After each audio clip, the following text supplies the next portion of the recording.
Calling Drew.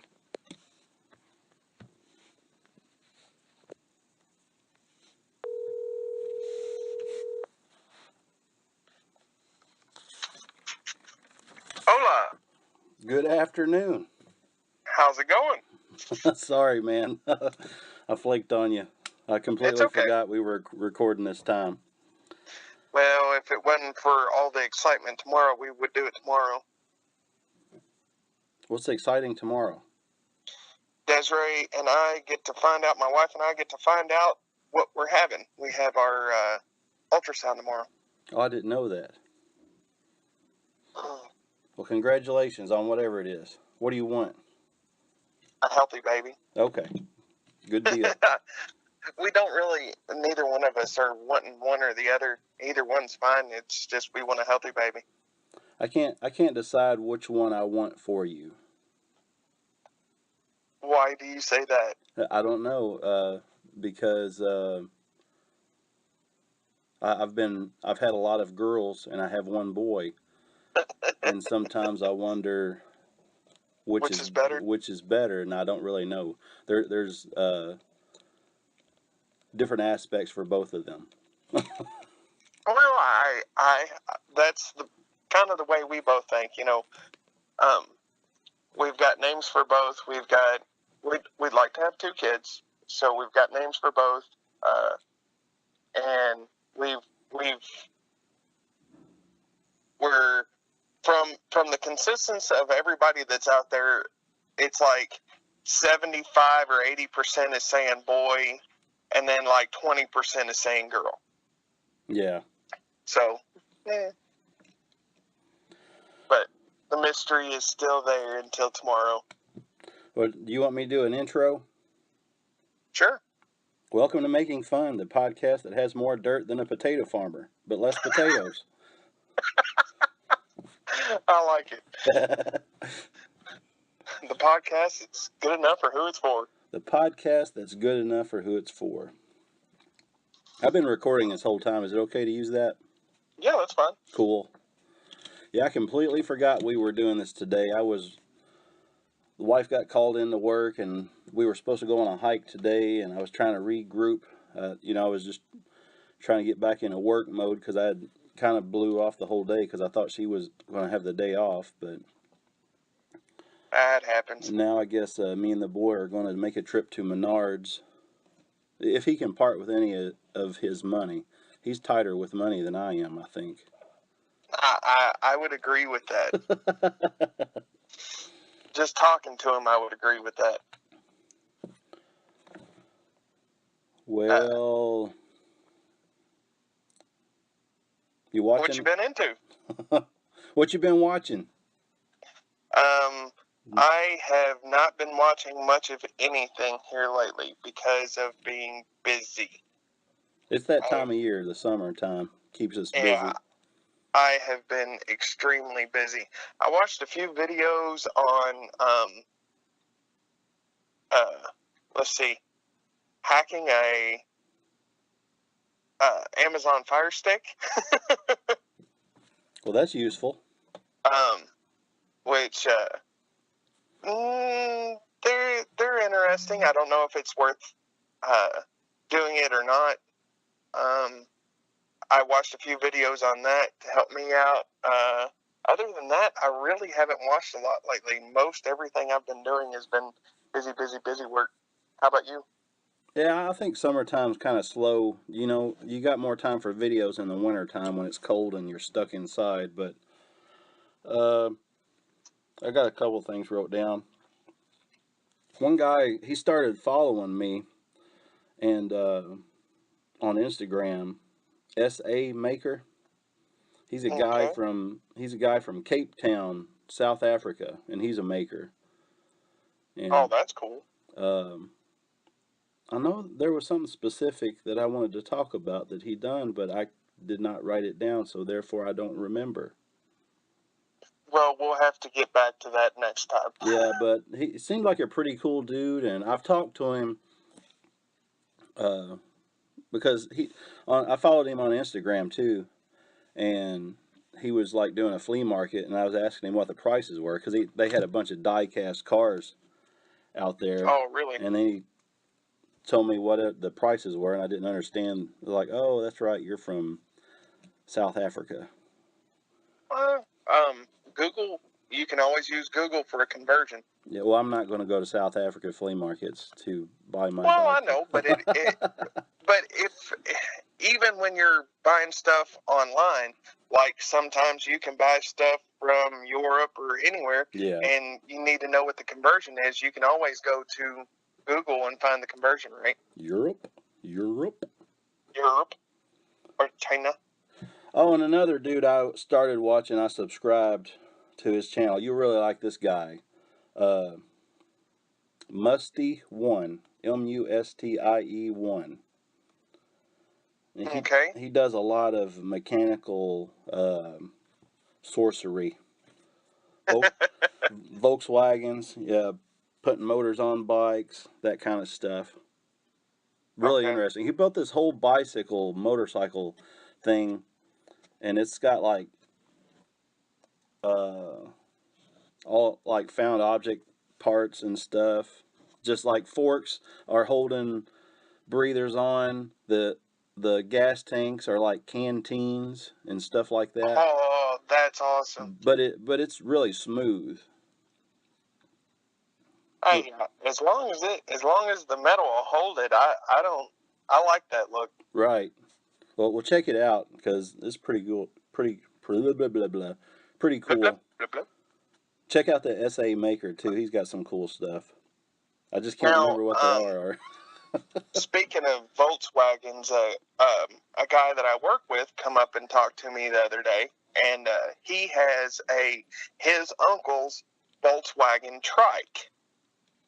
Nice. And his uncle passed away years ago, and he ended up with a lot of his stuff. Well, he's got his uncle's Volkswagen trike. Well, he hasn't done anything with it.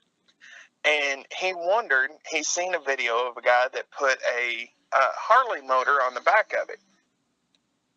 And he wanted to do some other work, so him and I sat and talked for a few minutes, and I had an extra magazine from one of the companies that I buy a lot of my parts for my Beetle from. It's J-Bugs out of California. And of course it's California. Well, I tell you what, that's where I've gotten most of my parts out of. It is, man. California. That's the place to be for VWs, for anything car culture. California. Yeah. I was talking to him. I gave him one of the magazines I had because every time I order parts, they send me a new magazine. I've got like 6 of the same parts magazines. And I gave him that, and I started talking to him, and he wants to put one of the newest motors, the newest Harley motors on the back of that Beetle, so he can have a trike but still have the Harley. And Why? I'm like, huh? Why? I don't get that. If you want a Harley trike, build a Harley trike. Don't put it on because it's going to cost him less in the long run because he's got the motor and he's got the bike, and he's part of a motorcycle club, and for him to ride it with the motorcycle club, he has to have a Harley motor on. Oh, okay. I get it. It just, I don't know. That's more power to him and his choices. Yeah, not anything against Harleys. I'm just kind of like a Volkswagen purist in a sense. Not really. I'm not a purist in anything. I love every amalgamation that can be welded and glued together. Well, I gotta say the look of the VW trike with the Harley motor on the back of it, it's kind of cool. Is it? Because of how small the motor is compared to how large a horizontal motor is. How does that work? What? It's just a conversion plate. To bolt it on the transaxle? Correct. Okay. So you're actually looking at the V. Yeah. That's cool. So it's not turned sideways. You actually see the whole. If you come up behind it, you see the motor right there. Yeah, that's cool. I like that. I've seen a couple videos of it over the course of the last year or so. Just different VW trikes that I've seen done, and then there was one with the it wasn't a trike. It was actually a chopper that someone had done that way. It was a hot rod. Someone had chopped and dropped the VW Beetle and put that motor on the back of it. Other than that, I was working on the Beetle for a couple of days. I got the carpet back in it. I got my building finished. That was good. I got my whole backyard cleaned up, all the stuff that was laying out from not having storage, which made my wife very happy. Huh? Is it soggy and wet? What? Everything that was sitting outside. No, it was I had a whole motor sitting in a couple totes, and I needed to put them up so they weren't sitting outside. I had them in the totes for storage because I didn't have the money for a storage unit at the time. What kind of motors? 1600 cc Oh, for the back of my rail buggy. VW motors. Okay. Of course, VW motors. What else would it be? Well, I don't know. You have a Firebird too, don't you? Yes, I do have the Firebird, but it has been put on the back burner since I bought the Beetles. Since I bought more Beetles. Good call. I haven't done nothing with my van this year. It's paining me. I'm thinking about getting rid of it and getting something else, honestly. You need a VW. I do. Yep, that's what you need. You need a VW. But I need to live farther south and own a VW. Because I have suffered through many a winter in a 67 Volkswagen. And I did live farther south, and I'm getting old. I don't like the cold, and I live where it's cold, so.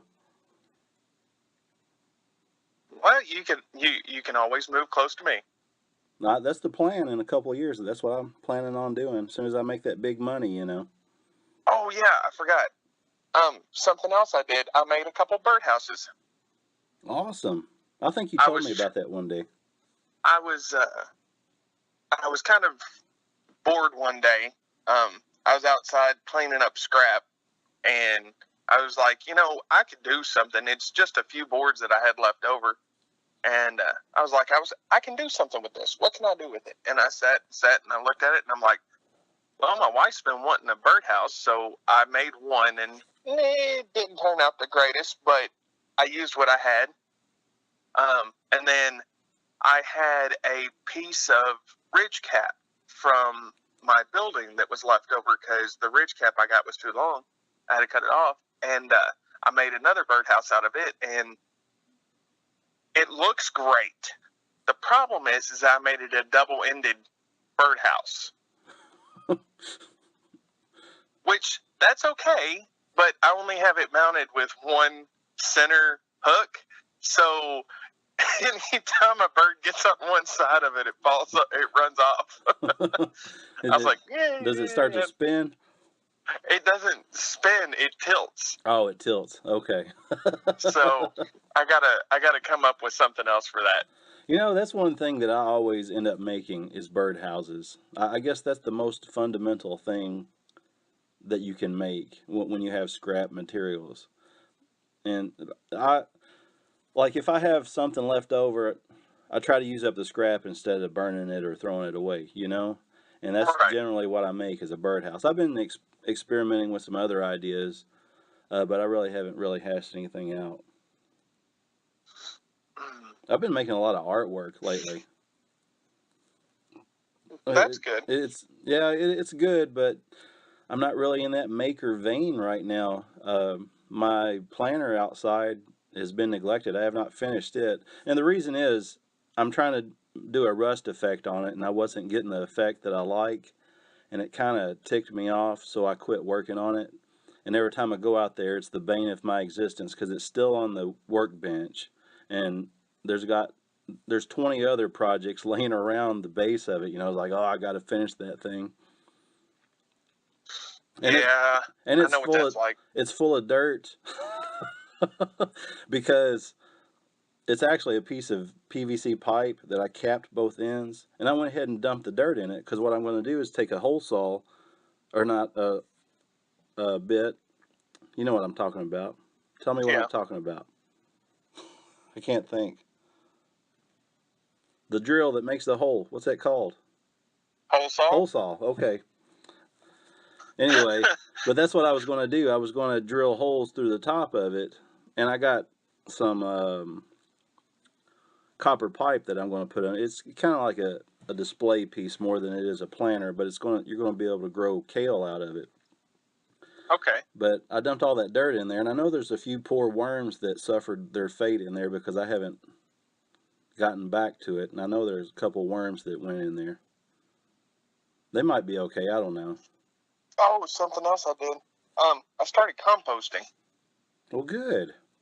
I'm not doing as well. We don't have a lot of food leftovers, and because of where I live, I have some problems. So I want to do a barrel for the food type stuff. I just haven't got that far yet. I need to get me a barrel. But all the leftover sawdust from making the building and cutting stuff down, and then all my grass clippings, I've been collecting those and putting those over there, and then all my ash from my smoker and my fire pit have been going into it.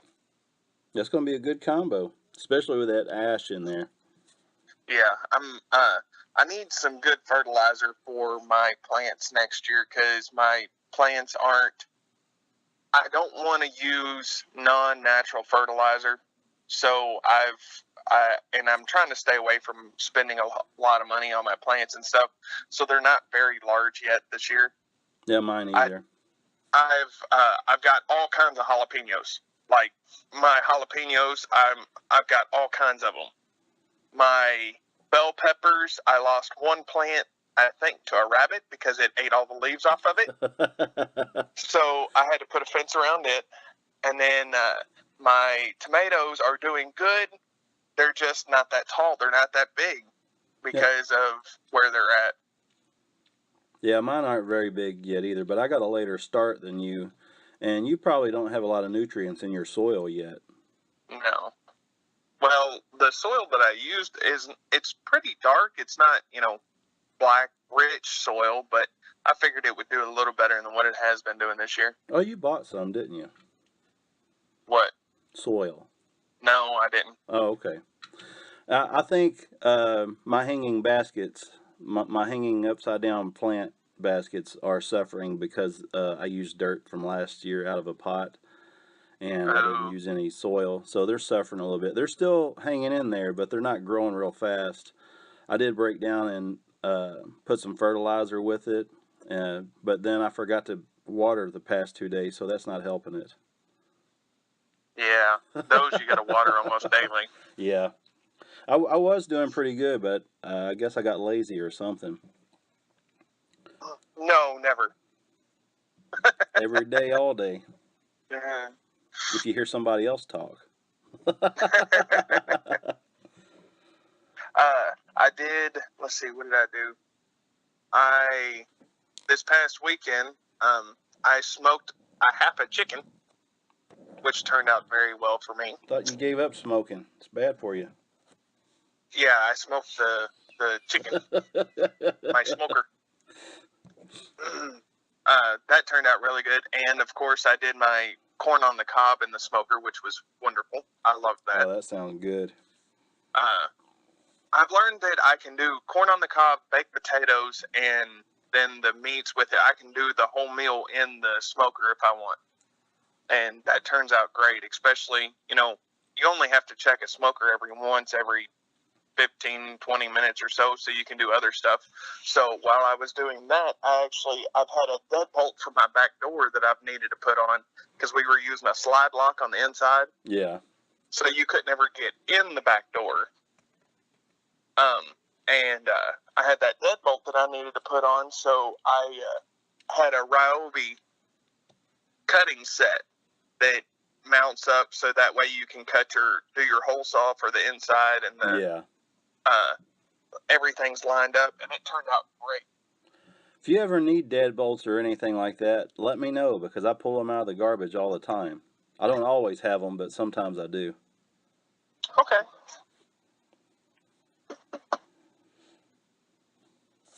I don't know. That's about all the building stuff I've done lately. I don't have any notes to this week. Hardly. I have a few. Not prepared at all this week. I apologize. It happens. Hold up just a second. Holding. Okay, I'm back. Well, hello, back. Sorry. Confused wife.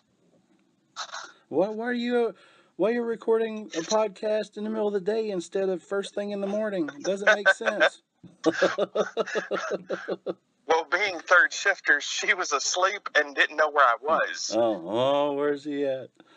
I was outside, so that way I could let her rest, and apparently that confused her. He's trying to get away. So, yeah, I don't have a lot of notes this week, but I know I've done a lot, so. Okay, I got a question for you. Yes. This is canon for nothing. If you could drive any cartoon car, what would it be? Oh, wow. That's a good one. Well, you've got like the Gadget Mobile from Inspector Gadget. Oh, I didn't even think of that one. That one.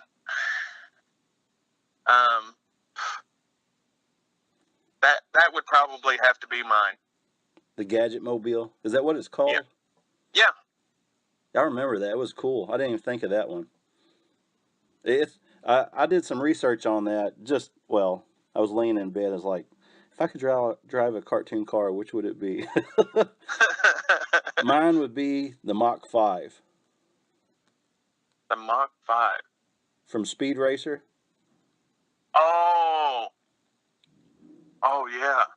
Either the Mach 5 or the Mystery Machine.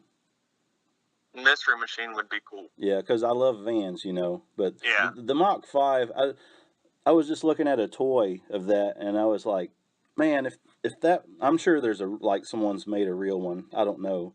But just the styling of that thing is just so outrageous, and it seems like you're encapsulated in that car. Just the smooth lines, the way the windshield comes over it, but it's still an open canopy. I just thought that would be pretty cool. I like the Gadget Mobile because you can do it's got all the different stuff that it can do. It's a submarine. It can fly in different episodes.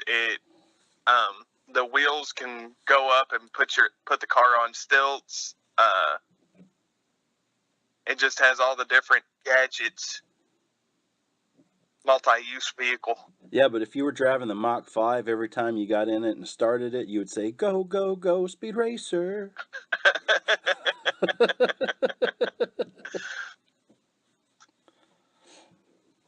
Yeah, but then I could have the Inspector Gadget theme song, and I'd have a dog named Brain.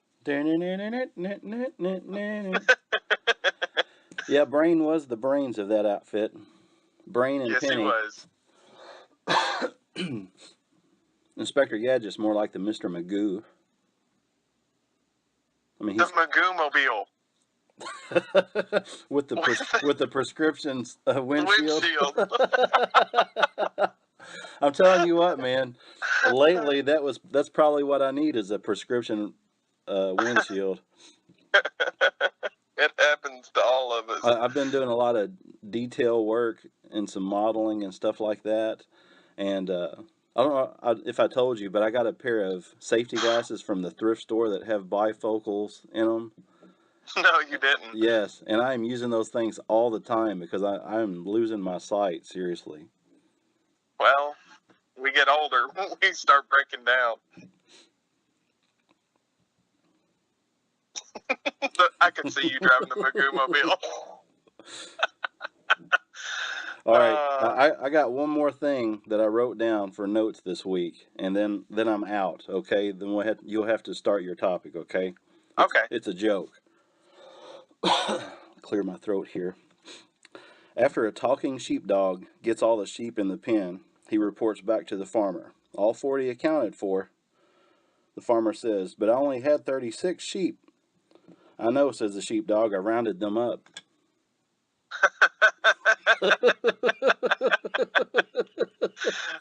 Nice. I loved it.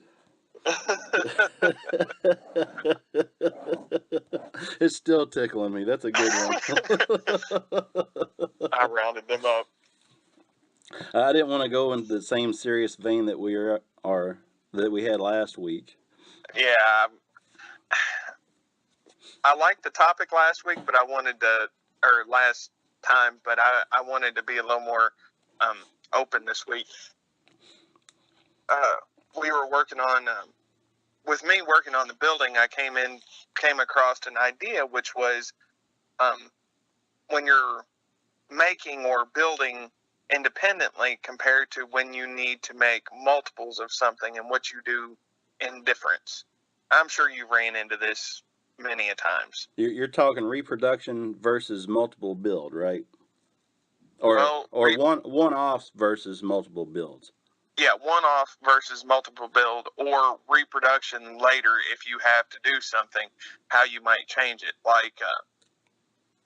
The idea came to me when I was building the rafters for the building, because instead of,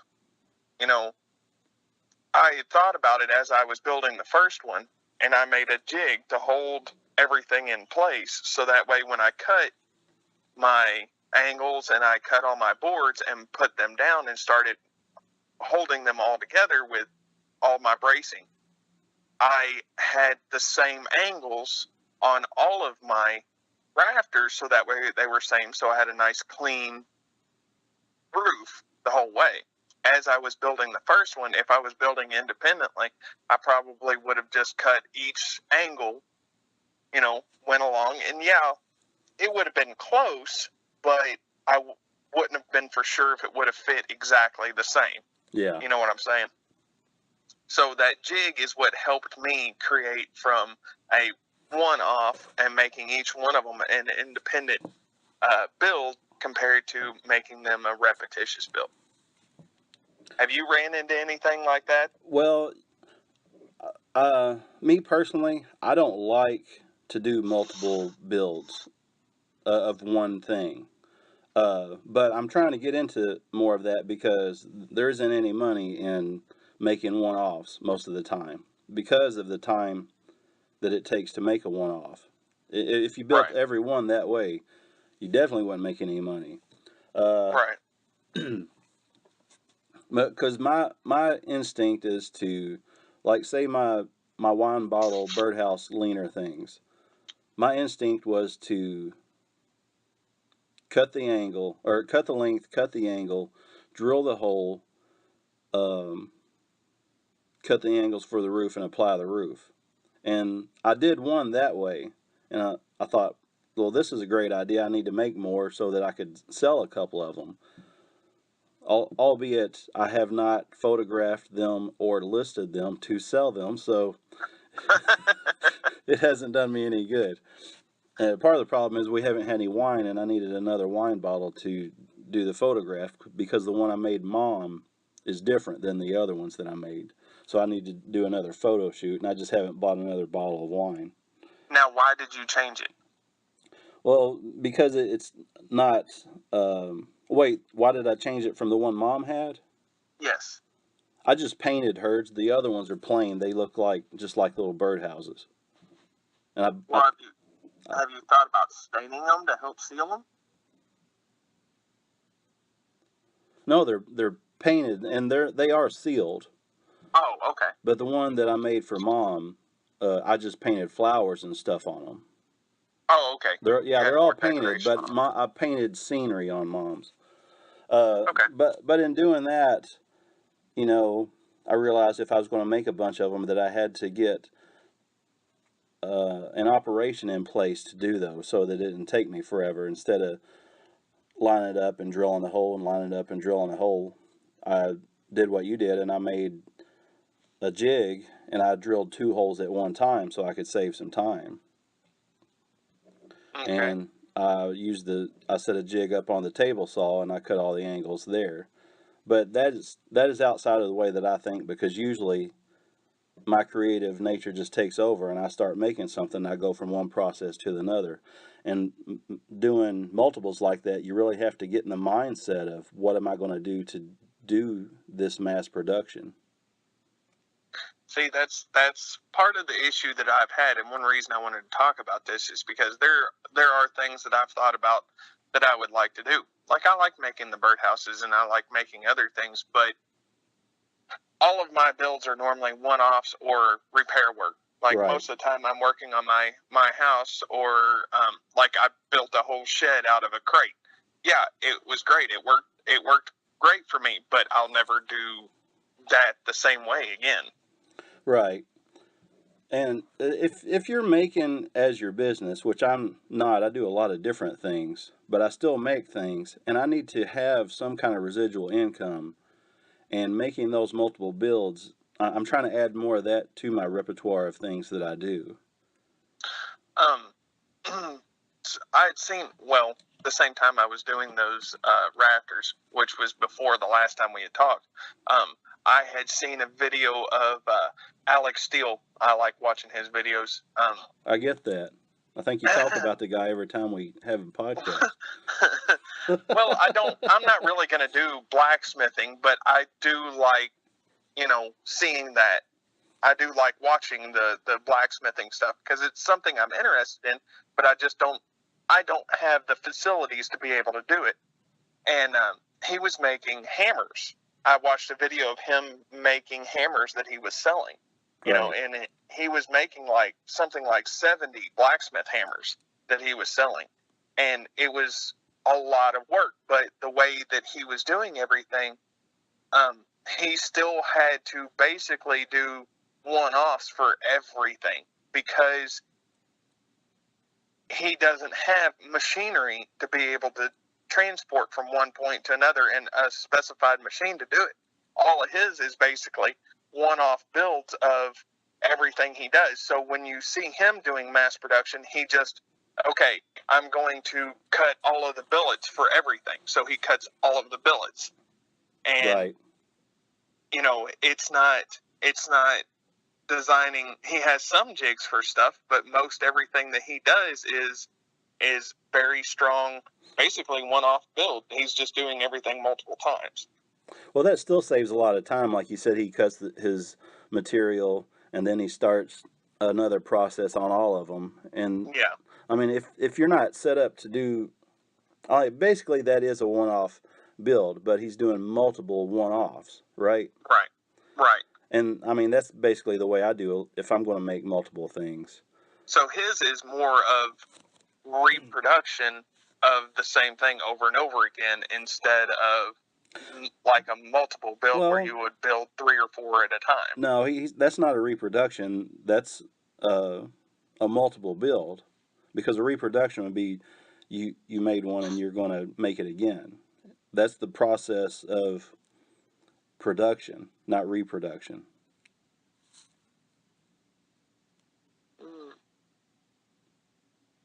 Crickets. You got me thinking. Crickets. You got me thinking. If you're reproducing something, it's something that already exists in its final state. That's right. That's all I'm saying. But it's a different process than making one thing than it is making multiple things. Right, because instead of, it's like if I was going to make a secondary shed out of a crate, I would be reproducing the same one that I have now instead of a multiple build where I would buy like enough lumber to build 6 sheds and then do the floors first, do the walls next, do the rafters next. Yeah.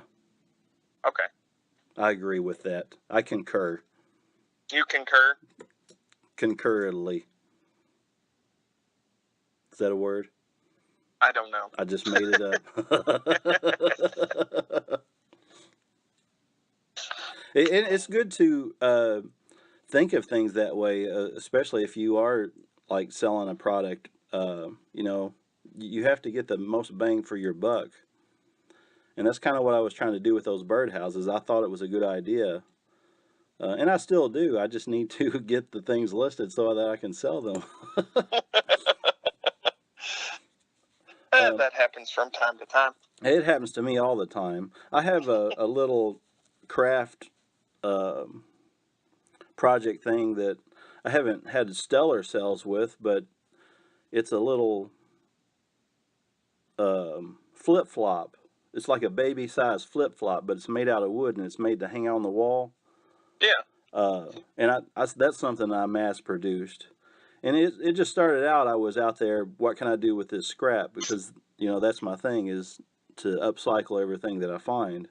And I had all this scrap pallet stuff that were just too short for builds and still a little bit too short to make signs out of. And so I was like, well, what's the next smallest thing? And so I was thinking of a popular design, and it seemed like flip-flops would be the good thing coming up. And I made a full-size set first. And I was like, you know what, make this even cuter? Little baby ones. Little baby ones. And so that let me get at least 2 out of every little piece that I had. And I had a little system where I cut those out and drilled them and threaded the thongs and everything on it. And I have sold some of those. It's not as big of a hit as I would like. See, that's something that I would like to do is to come up with something that I could make that other people would be able to finish, to kind of give them their own, to help people like younger people getting into making. Does that make sense? Yeah, like it's like making craft supplies basically. That's like a blank, and that's how I sell them. And that's a lot of the stuff that I make to sell. That's what I do. I try to make a craft material, you might say. See, that's something like who was it? I forget. I can't remember if it was your son or if it was Liam, our sister's son, that I bought something along those lines. It was like a little car that you put together, and it was something that just sat down and done. I just can't remember who I bought that for. But I always thought that was cool, and they got to help build it, which made it even more, they got in touch with it a little more because, they had put time and energy into it, so they appreciate it more. Oh, I love those things. Those are great. And they're good sellers, too. Lowe's actually sells a lot of those kits. That's exactly where I bought that one from, yeah, I think. And those are, you can make your own kit and sell them. People do that all the time online. Whether you have an Etsy shop or you sell them on eBay. Are you going to do that? I've been thinking about it. Something for excess income.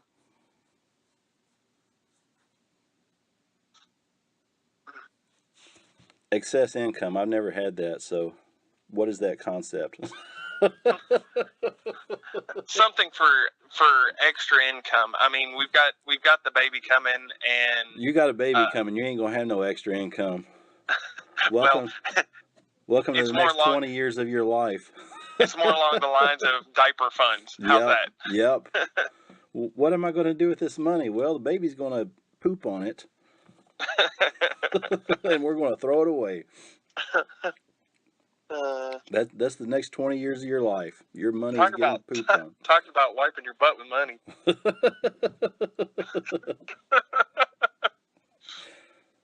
So you need to get in the diaper business. Yeah. Multiple build that.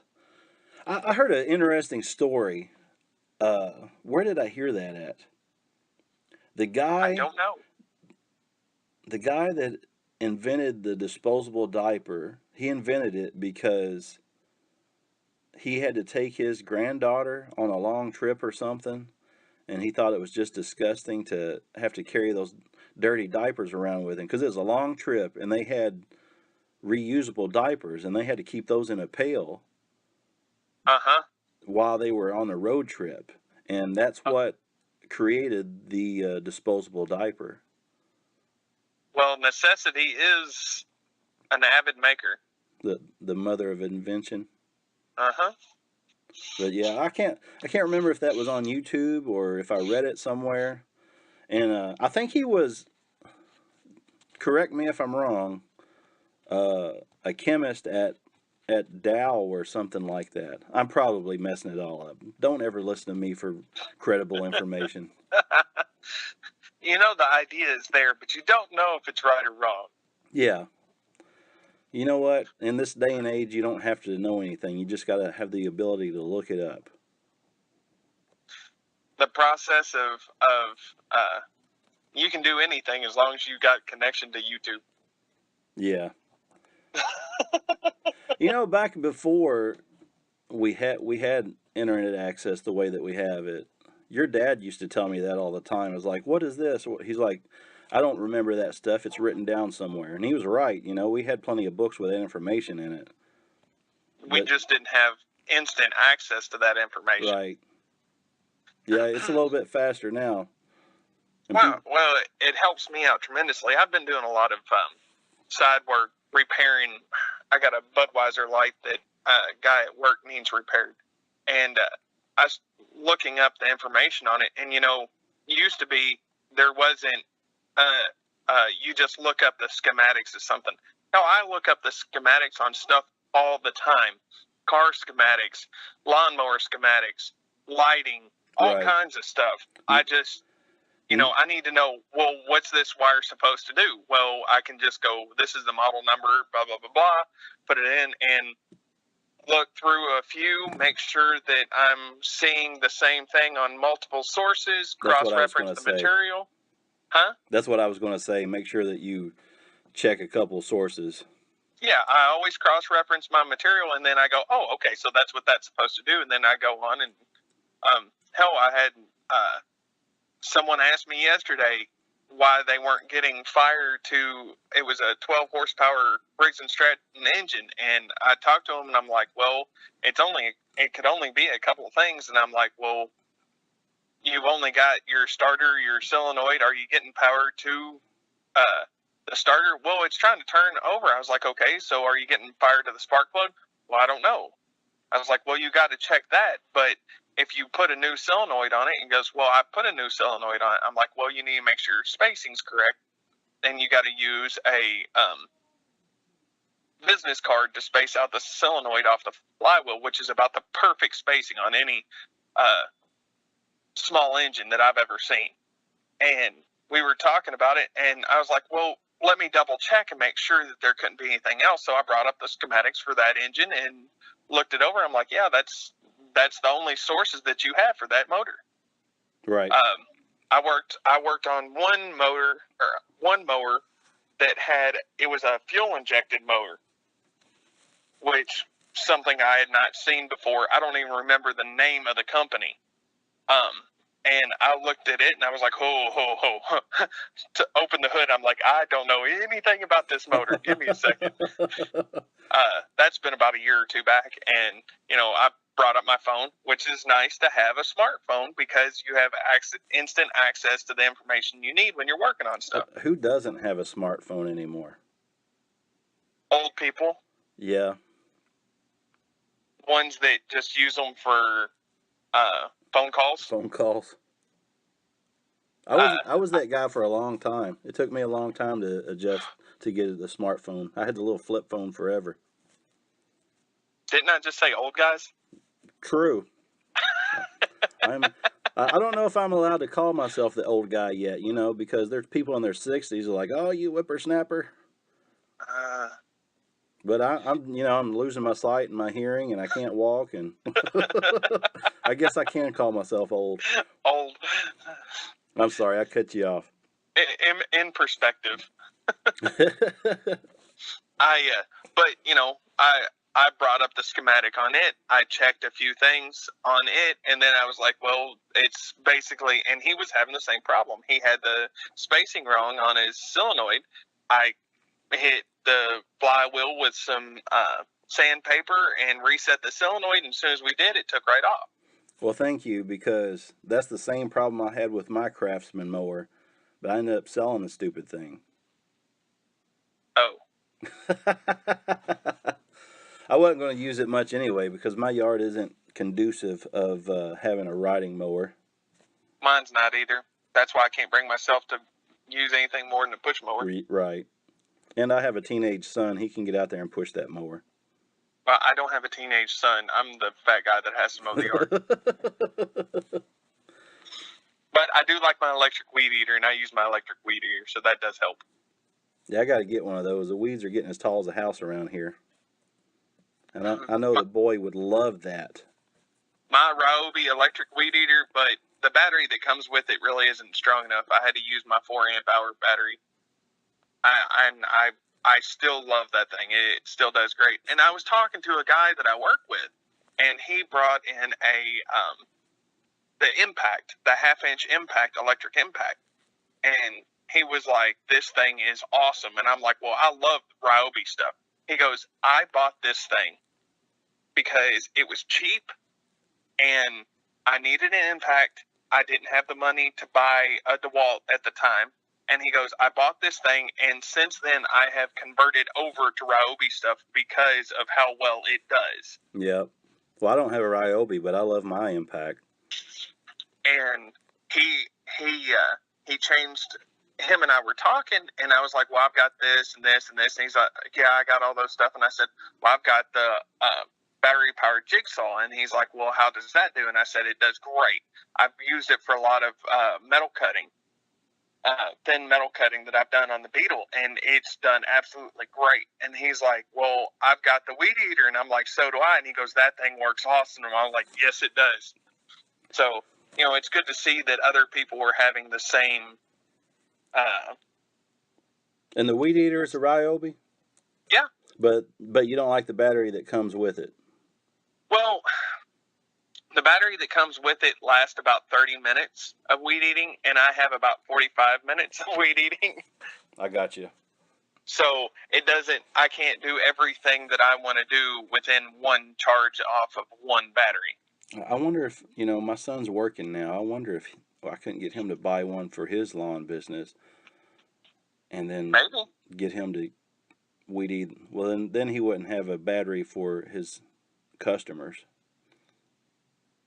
I want to try to talk him into that. I'm going to take him out to Menards today. Well, you can get 2 of the 4 amp hour batteries for like $90. And that's too much money for him. He's not going to spend that kind of money. Well, the thing is that you spend $90 one time. He should be able to do several yards on those batteries. Yeah, I could tell him you're going to save money on gas. He doesn't have to spend money on gas anymore. I'm hatching a plan here. When all my kids move out, I'm just going to have to put mulch in my yard. You're going to have to quit mowing the yard? Yeah, I'm going to have to quit mowing the yard. I'm going to have to put mulch in it. Turn it into a giant garden. Yeah.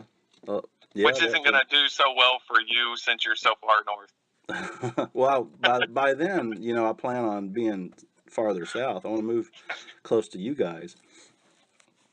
Oh, way off track. Talking about weed eaters. Nah, we're having fun. It's good enough for who it's for. Absolutely. What do you think about this? This is kind of a what's it good for subject. Okay. I've been messing with a lot of die-cast cars, and I get a lot of crap ones that I can't sell, and I'm customizing them and stuff now. But there's a bunch of them that I can't do stuff with, and I'll buy them in bulk a lot of times. You remember people used to make sinkers out of lead? Yeah. You could melt that Zamac down and make lead sinkers out of them, I think. Well, how corrosive is the material? Well, that's what I'm saying. It's healthier to deal with that than it would be dealing with lead, but it would corrode faster. See, that's where you run into your problem. The reason people use lead is because they can reuse it so many times. Right. Well, you could paint it. You could put some clear coat on it. Well, how's that going to do with the fish? The fish taste the water that's around, and they use that. What do they put on bait on the? What kind of paint do they use on? I think artificial? They use an enamel. Well, that's what I'm saying. You could paint that with. I paint the cars with enamel. It was just an idea. That's something you would have to look into to see. I'm not for sure what paint they use, but I would say that if you use the same thing that they use for baits, it would probably work out for you. Right, and that would be a safer alternative for somebody who makes their own sinkers. I don't fish anymore, so it wouldn't do me any good. But I was just trying to. I'm always going through the motions and trying to figure out what can be used for what, because I have a ton of cars that I'm not going to restore and I'm not going to sell. Like, what could that be used for? And I watched a guy melt some down today, and he was making ingots.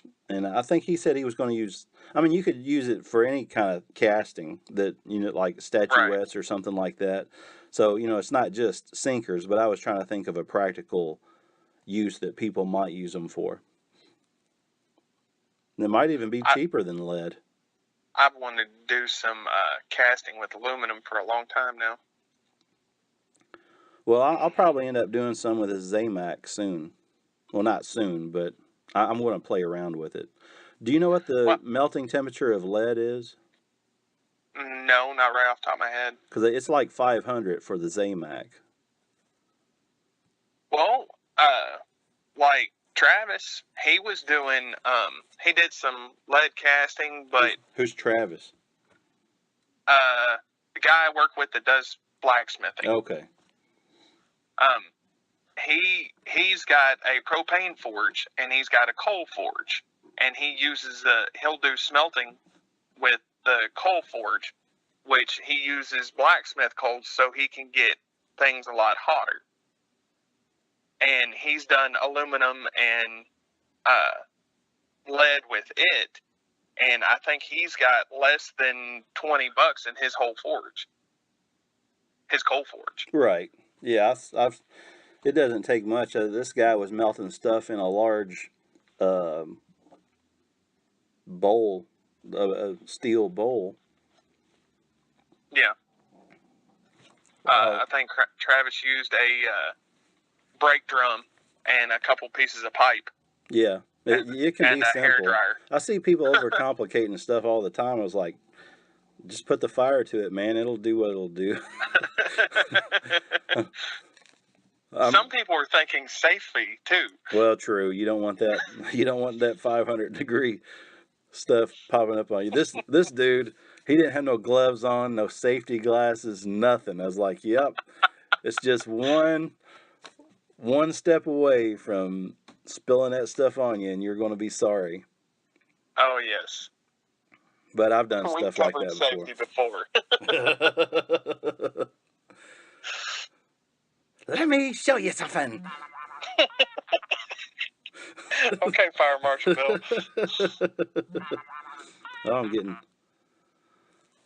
I'm being summoned. We're going to have to wrap it up here soon.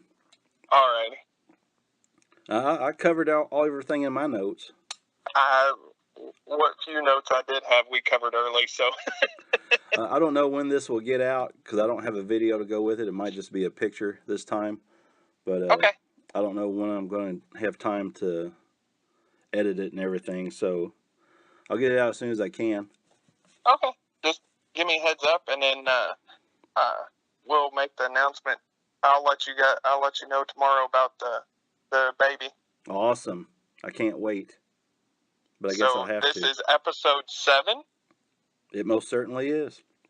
Of Making Fun? The podcast that's good enough for who it's for. Dun dun dun dun dun dun. All right, later, man. Later, man.